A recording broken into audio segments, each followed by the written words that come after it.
chez un Européen. Combien de buts? Chouette, c'est le record. 27 buts inscrits ce soir. Oui, Nicolin, vous avez sans doute suivi les péripéties du président de Montpellier. Tout au long de cette semaine, il a eu affaire à la justice. Il a été mis en examen pour une affaire de corruption présumée, une affaire qui n'a strictement rien à voir avec le football. Mais connaissant son amour du football, Nicolin n'aurait jamais voulu manquer la venue du leader à la Mosson. Alors Eric Bail, est-ce que Louis Nicolin était présent ce soir ? Bien oui, Thierry, Louis Nicolin était au stade, il n'a pas changé ses habitudes, il est allé s'installer sur le banc de Montpellier. Il n'a pas voulu parler, mais il s'est prêté de bonne grâce aux photographes et aux caméramans. On va vous montrer quelques images prises avant le match. Louis Nicolin est donc poursuivi dans le cadre d'une affaire de corruption présumée à la mairie de Saint-Denis de la Réunion.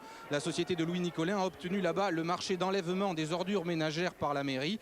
Il a été mis en examen pour corruption, placé sous contrôle judiciaire avec caution d'1 million de francs, ce qui lui a permis de revenir rapidement sur Paris. Il est arrivé ce matin, il a pris aussitôt un avion pour Montpellier pour voir ce match contre le Paris Saint-Germain, un match dont nous vous parlerons tout à l'heure avec Lucien et Jean-Yves. Nous sommes dans notre quart de montage en train de terminer précisément le montage de ce match. À tout à l'heure Thierry. À tout à l'heure Eric, j'ajoute que le président Nicolin n'a pas voulu s'exprimer sur cette affaire, se déclarant seulement stressé par le match. Bien sûr, rendez-vous en fin de jour de foot pour Montpellier, Paris Saint-Germain.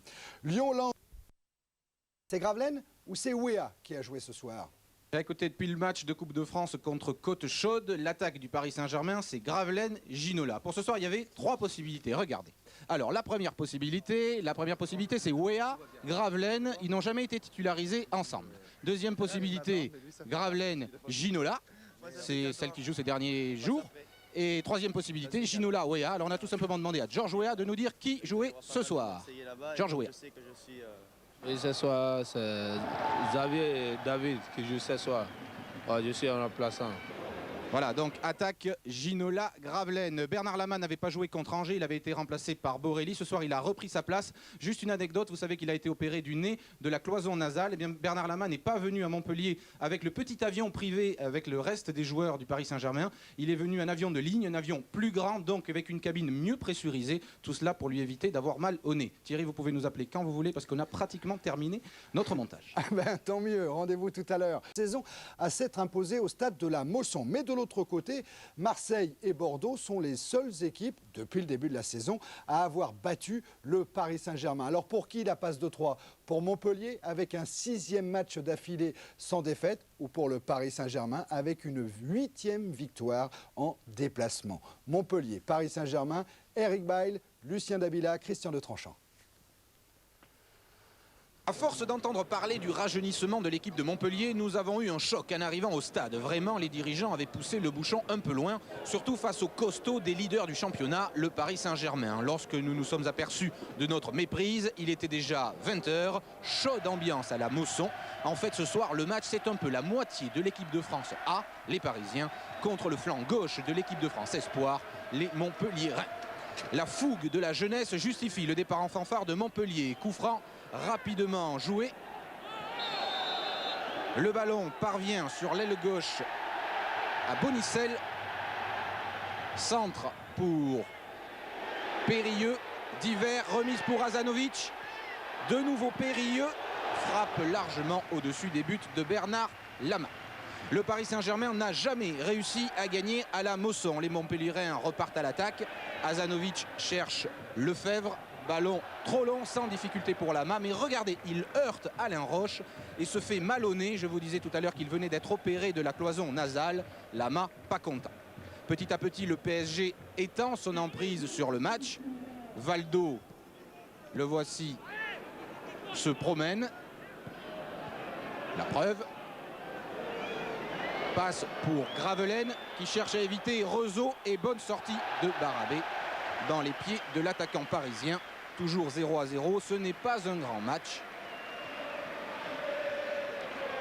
Mais au moins, Louis Nicolin en oublie provisoirement ses soucis. Dernière action intéressante de cette première période à l'actif de Montpellier. Azanovic au départ, puis Bonicel. Azanovic, Bonicel. Centre et nouvelle occasion pour Périlleux, encore largement à côté. Réaction de Thierry Lauré sur une première période tristounette. On essaie de ne pas trop se livrer, c'est ce qui a un peu donné cette première mi-temps en demi-teinte. Je veux dire, où bon, quand on a un bon ballon de contre, on essaie de le jouer à fond, bien sûr, mais où on essaie quand même de ne pas trop se découvrir parce que la sentence pourrait se faire sentir très, très rapidement. Surprise au retour des vestiaires. Il y a deux équipes de Montpellier. La vraie en maillot orange et bleu est déjà revenue. Et voici la fausse en maillot blanc avec la lettre M de Montpellier. Explication. Les deux équipes se sont retrouvées avec un maillot plutôt bleu, donc on a changé à la mi-temps. À la demande de qui? De monsieur l'arbitre ou de vous? De monsieur l'arbitre. Les Montpelliérains, eux, n'ont pas voulu changer de maillot par superstition. Et comme les Parisiens avaient oublié leur jeu de rechange, ils se sont retrouvés avec ce maillot blanc d'entraînement de Montpellier. Le temps de se souvenir de l'équipe de France jouant en vert et blanc en 78 en Argentine et c'est reparti. Attention, Fabrice Divert, mais pas trop de problème pour Bernard Lama.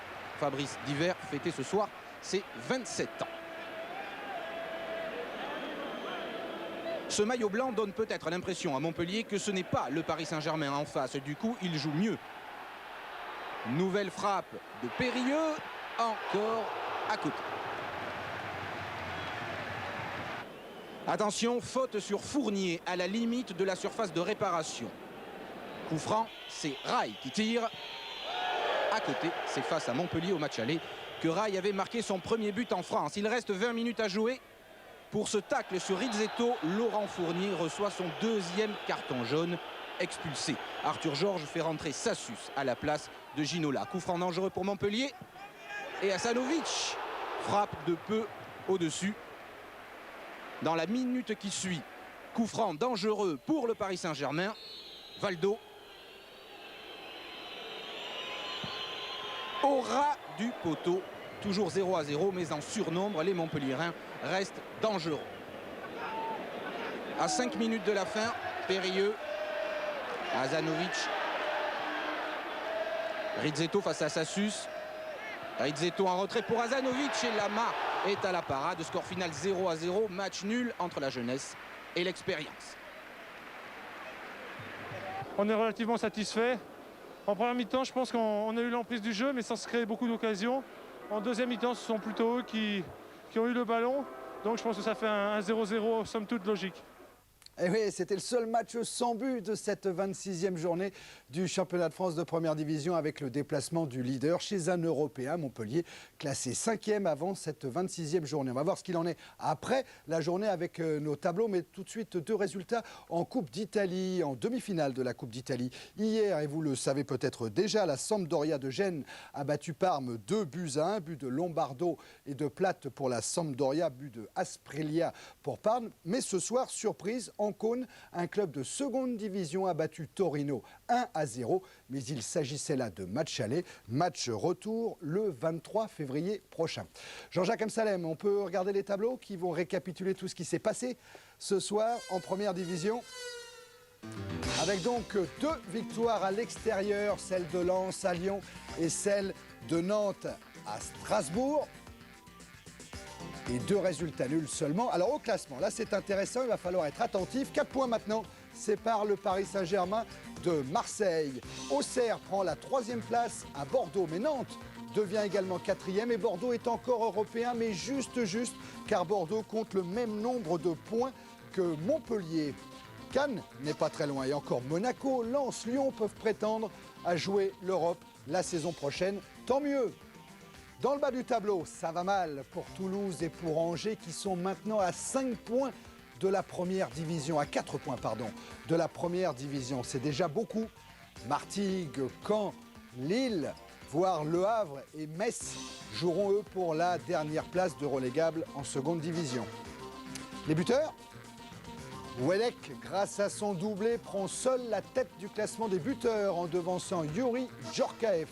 À 4 longueurs suivent Priou et Ginola.